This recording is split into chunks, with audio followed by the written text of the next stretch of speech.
तो नमस्कार, आदाब, सत श्री अकाल, राम राम, खम्मा गणी दोस्तों। मैं रजनी स्वागत करती हूँ हमारे चैनल द सक्सेस में।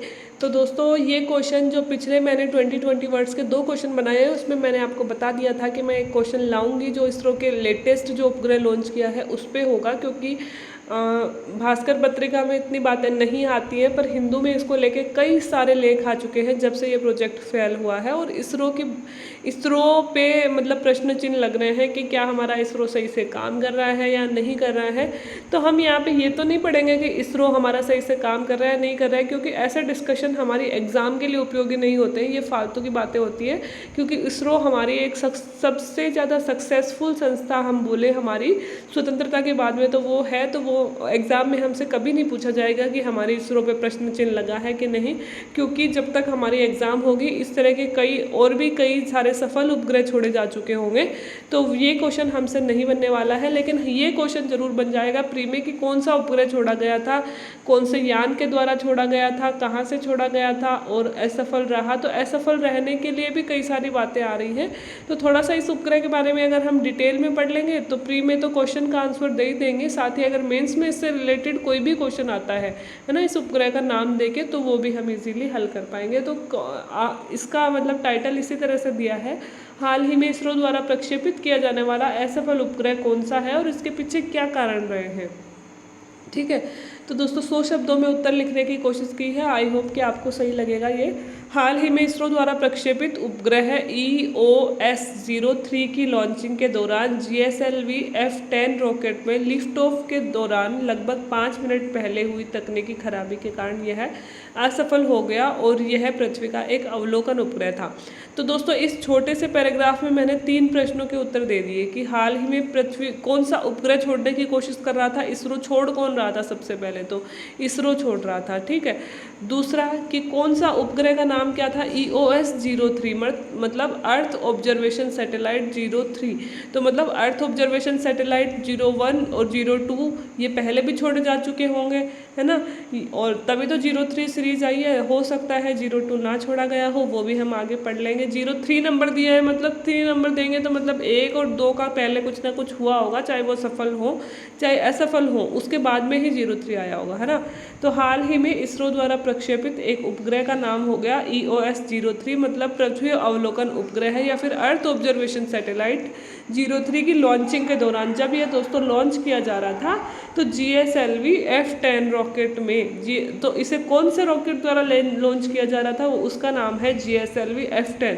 आपको पता होगा GSLV रॉकेट कौन सा होता है और किसने बनाया था। GSLV रॉकेट और PSLV रॉकेट में क्या अंतर है, ये हमने 20 वर्ड के जो आंसर लिखा उसमें पढ़ लिया। अगर नहीं पता है तो पीछे जाइए और 2 दिन पहले का लेक्चर देखिए, उसमें आपको मिल जाएगा कि GSLV क्या होता है। ठीक है, तो GSLV F10, GSLV का भी F10 है ना, रॉकेट में लिफ्ट ऑफ मतलब जब लिफ्ट ऑन तो होता है दोस्तों छोड़ना, मतलब पृथ्वी से छोड़ दिया, और लिफ्ट ऑफ जब उतरने वाला होता है, मतलब जहाँ रॉकेट पहुँचना था वहाँ जस्ट पहुँचने ही वाला था, लेकिन उससे 5 मिनट पहले तकनीकी खराबी के कारण यह असफल हो गया। लिफ्ट ऑफ नहीं कर पाया, मतलब जहाँ लिफ्ट ऑफ करना था, उतरना था ना रॉकेट, वह उतर नहीं पाया और उससे पहले ही रॉकेट खराब हो गया, संपर्क इसरो से टूट गया, फिर उस रॉकेट को महासागर में गिराना पड़ा, है ना। यह एक पृथ्वी अवलोकन उपग्रह था, ये हमने देख ही लिया, नाम से पता चल रहा है EOS-03 मतलब अर्थ ऑब्जर्वेशन सैटेलाइट।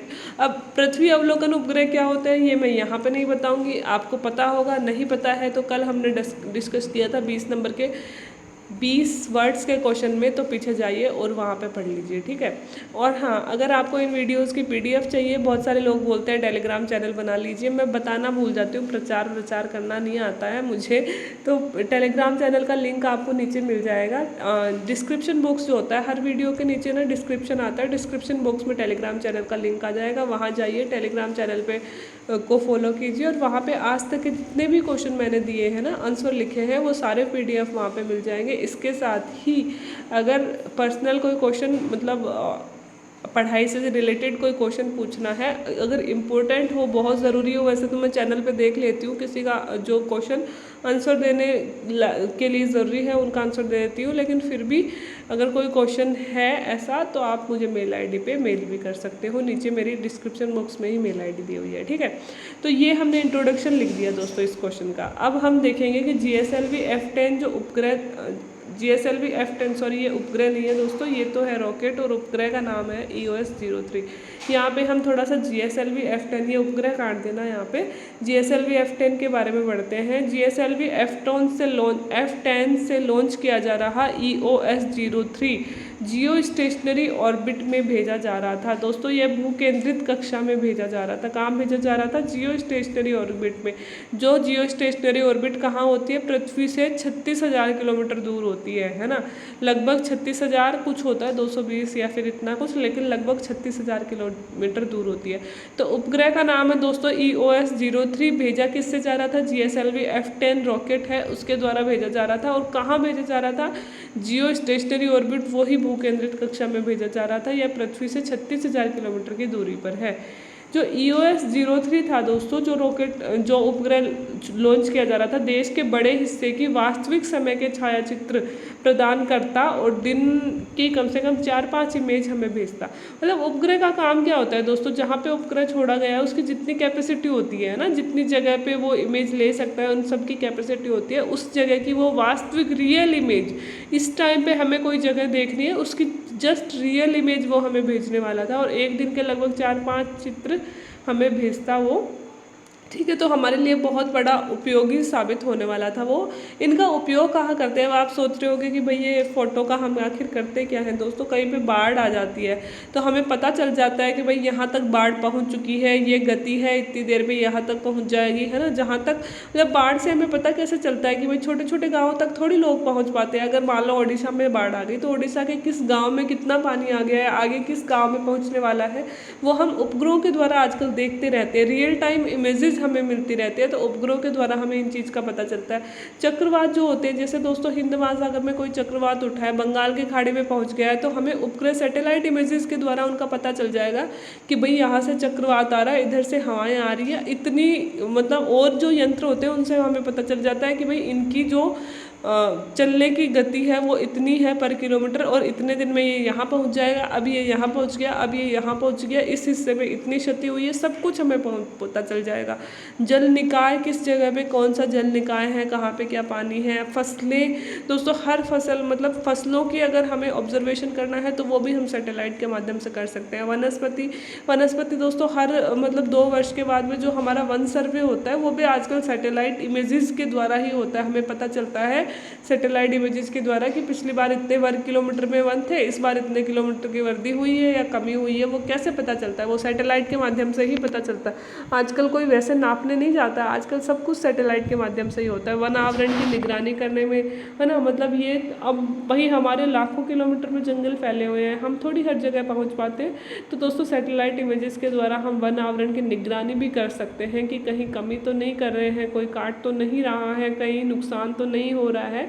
तो वो सारी चीज़ें भी सैटेलाइट के माध्यम से देखी जाती है। तो अर्थ ऑब्जर्वेशन सैटेलाइट का उपयोग दोस्तों इसी तरह से होता है ना, कि किसी भी पृथ्वी के किसी भी हिस्से की रियल टाइम निगरानी करने के लिए काम आते हैं, उसके छायाचित्र भेजते हैं ना। और क्या निगरानी? बाढ़ की, चक्रवात की, जल निकाय की, फसलों की, वनस्पति की, वन्य आवरण की, इन सभी की निगरानी करते हैं, ठीक है। अब दोस्तों EOS-3 तो हम 3 की तो बात कर रहे हैं, 3 भेज रहा था इसरो अभी और 3 असफल हो गया। अब EOS-2 भी भेजा होगा कभी ना कहीं, तो जी बिल्कुल भेजा था। EOS-2 है ना, कोरोना के कारण विलंबित हो गया। EOS-2 मार्च अप्रैल में भेजना था एक्चुअली, है ना, और मार्च अप्रैल में कोरोना पीक पे चल रहा था, इसरो भी बंद हो गया था हमारा, तो इसरो के कारण EOS-2 विलंबित हो गया और विलंबित हो गया। अब जो EOS भेजने का टाइम है वो है दोस्तों सितंबर अक्टूबर। मतलब ऐसे था पहले से कि EOS जो सेकंड है वो भेजेंगे हम मार्च अप्रैल में, ठीक है, और EOS थर्ड है वो भेजेंगे हम अगस्त में, ठीक है। तो दोस्तों अब 2 विलंबित हो गया, कोरोना आ गया, 2 नहीं भेजा, तो थर्ड बन रहा था, तो थर्ड बन के तैयार हो गया था। था, तो इसरो ने सोचा कि पहले थर्ड वाला ही लॉन्च कर देते हैं, 2 है उसकी डेट बढ़ा के सितंबर अक्टूबर कर दी। तो अगर हमसे क्वेश्चन आता है कि EOS जो फर्स्ट और सेकंड के बाद में भेजा जाने वाला तीसरा सैटेलाइट EOS 3 है, तो जी नहीं, फर्स्ट भेजा गया है, सेकंड अभी तक नहीं भेजा गया है, थर्ड पहले भेज दिया गया है, सेकंड अब भेजा जाएगा, प्रस्तावित है सितंबर और अक्टूबर में, है ना। तो मतलब सेकंड से पहले EOS 03 भेज दिया गया है, ठीक है। EOS 02 को SSLV मतलब स्मॉल सैटेलाइट लॉन्च व्हीकल के द्वारा भेजा जाएगा। EOS जो 2 है, अब EOS 3 तो किससे भेजा जा रहा है दोस्तों, GSLV के द्वारा, जियो सिंक्रोनस सैटेलाइट लॉन्च व्हीकल, ठीक है। और EOS 02 जो है वह SSLV, ये दूसरा लॉन्च व्हीकल है, ये दूसरी रॉकेट है, इसका नाम है स्मॉल सैटेलाइट लॉन्च व्हीकल के द्वारा भेजा जाएगा। और EOS 01 है वो किसके द्वारा भेजा गया है, वो PSLV के द्वारा भेजा गया है, पोलर सैटेलाइट लॉन्च व्हीकल। तीनों जो उपग्रह हैं दोस्तों 3 तरह के हैं अर्थ ऑब्जर्वेशन उपग्रह, EOS first, EOS second, EOS third. EOS first भेजा जा चुका है, कौन से रॉकेट के द्वारा भेजा हमने, PSLV के द्वारा। EOS सेकंड है जो भेजा जाना था मार्च अप्रैल में, बट कोरोना की वजह से पोस्टपोन्ड हो गया। अब सितंबर अक्टूबर की बात है कि सितंबर अक्टूबर में भेजा जाएगा। ये कौन से रॉकेट के द्वारा भेजा जाएगा, कौन से लॉन्च व्हीकल के द्वारा भेजा जाएगा, SSLV मतलब स्मार्ट सैटेलाइट लॉन्च व्हीकल, है ना, स्मॉल सैटेलाइट लॉन्च व्हीकल, ठीक है। और EOS थर्ड जो अभी भेजा गया था बट असफल हो गया है, सफल नहीं हो पाया है, वो कौन से लॉन्च व्हीकल के द्वारा भेजा गया था, वो GSLV F10 के द्वारा भेजा गया था। तो दोस्तों इसमें प्री में बहुत सारे क्वेश्चन, प्री के लिए हमारे 6-7 क्वेश्चन क्लियर हो गए हैं। आप लोगों को क्वेश्चन मिल रहे होंगे, इन्हें याद रखना, इसमें से पक्का एक ना एक क्वेश्चन प्री में आने वाला है, ठीक है। अब GSLV F10 विफल कहाँ पे हुआ, विफल क्यों हुआ, थोड़ा सा वो देख लेते हैं। सर्वप्रथम तरल ईंधन रॉकेट को जमीन से ऊपर उठाता। दोस्तों हमने पढ़ा था ना GSLV में 3 तरह के ईंधन यूज होते हैं, 3 चरणों वाला रॉकेट होता है ये, है ना। तो सबसे पहले दोस्तों तरल ईंधन होता है, तरल ईंधन रॉकेट को जमीन से ऊपर उठाता है, तरल ईंधन ने उठा दिया जमीन से ऊपर। फिर दोस्तों पहला चरण शुरू होता है, पहले चरण में ठोस ईंधन होता है और द्वितीय चरण में तरल ईंधन का उपयोग होता है, ये दोनों सफल भी रहे। 3 चरण होंगे, पहले तो एक बार तो तरल ईंधन ने रॉकेट को ऊपर उठा दिया, फिर 3 चरण होंगे, पहले चरण में ठोस ईंधन का यूज होता है, वो हो गया, दूसरे चरण में तरल ईंधन का यूज होता है, वो भी हो गया। अब जो तीसरा चरण था दोस्तों, तीसरे चरण में क्रायोजेनिक इंजन, आप सबने सुना होगा क्रायोजेनिक इंजन का नाम में, जो क्रायोजेनिक इंजन का प्रयोग होना था तीसरे चरण में, जो यूज़ होना था दोस्तों वो क्रायोजेनिक इंजन का होना था। बट ये जो क्रायोजेनिक इंजन है ये यहाँ पे काम नहीं कर पाया और ये विफल हो गया। इसकी वजह से उसकी जो लैंडिंग होनी थी, मतलब क्या बोलते हैं, टेक ऑफ जो भी था वो होना था, वो गड़बड़ हो गया, मतलब वो वहाँ पे हमें जहाँ पे पहुँचाना था वहाँ पे पहुँच नहीं पाया। और ये जो इंजन था ना, ये भी स्वदेशी क्रायोजेनिक इंजन था, तो इसके लिए भी कुछ बातें चल रही है। इसके जो कलपुर्जे थे वो रसिया से खरीदे हुए थे, तो कुछ लोग कह रहे हैं कि रसिया ने हमें कलपुर्जे खराब दे दिए, कुछ लोग बोल रहे हैं कि इसरो पहले जैसा नहीं रहा, अब है ना इसरो को इतनी अच्छी सक्सेसफुल रेट नहीं रही। लेकिन हम इतनी गलत बातें नहीं करेंगे हमारे इसरो के बारे में। ऐसा नहीं है दोस्तों कि जैसे कि मान लो कोई पर्सन है जो है ना बहुत सारी एग्ज़ाम जिसने पास करी है अपनी ज़िंदगी में, उसने बहुत मेहनत भी करी है। जैसे कि मान लो उसने 10 एग्ज़ाम पास करी है और उसे भी पता है कि सबको पता है कि भाई एक एग्ज़ाम तुक्के से पास हो जाए, 2 हो जाए, लेकिन इतनी सारी और तुक्के से आजकल नहीं होती है, क्योंकि एग्ज़ामों में चरण होते हैं, किसी में 2 चरण, किसी में 3 चरण, किसी में एग्ज़ाम फिर इंटरव्यू, है ना। तो चलो कि भाई ठीक है, एक बार पास हो गया, लोगों को लगा कि गलती से हो गया, ये तो इंटेलिजेंट नहीं था। दूसरी बार पास हो गया, लोगों को लगा कि यार इसकी तो किस्मत अच्छी है। लेकिन 3 बार हुआ, 4 बार हुआ, 5 बार हुआ, 6 बार हुआ, तब लोगों को विश्वास करना पड़ेगा ना कहीं कि भाई बंदे में दम है, बंदे में दिमाग है, बंदा हार्ड वर्किंग है, इसलिए पास हो रहा है ना।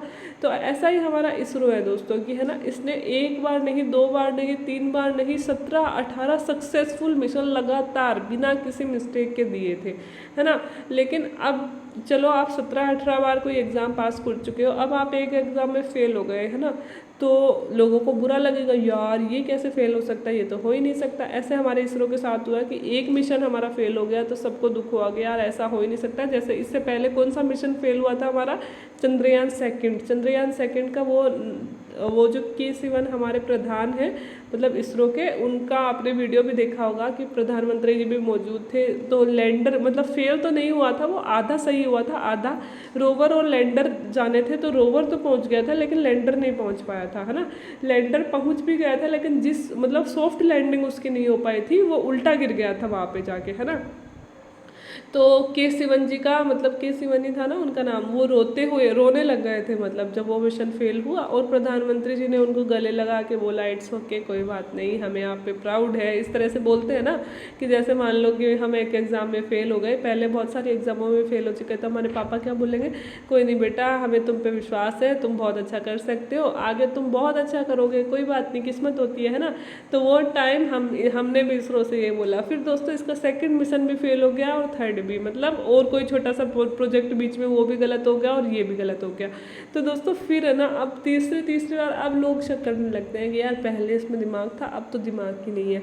तो हम ऐसा बोल सकते हैं कि हमारे इसरो के लिए या फिर किसी पर्सन के लिए नहीं बोल सकते ना, दिमाग है, दिमाग था। हो सकता है कहीं कोई चूक हो गई हो सकता है कहीं कोई गलती हो गई हो, मतलब उस गलती को सुधारा भी तो जा सकता है ना। ऐसा थोड़ी है कि हम उसकी योग्यता पे प्रश्न चिन्ह उठा दें। तो हम भी हमारे इसरो की योग्यता पे प्रश्न चिन्ह नहीं उठाएंगे और दुआ करेंगे कि हमारे जो अगले मिशन है इसरो के वो उसी तरह से सक्सेसफुल हो जैसे कि पहले हुए थे।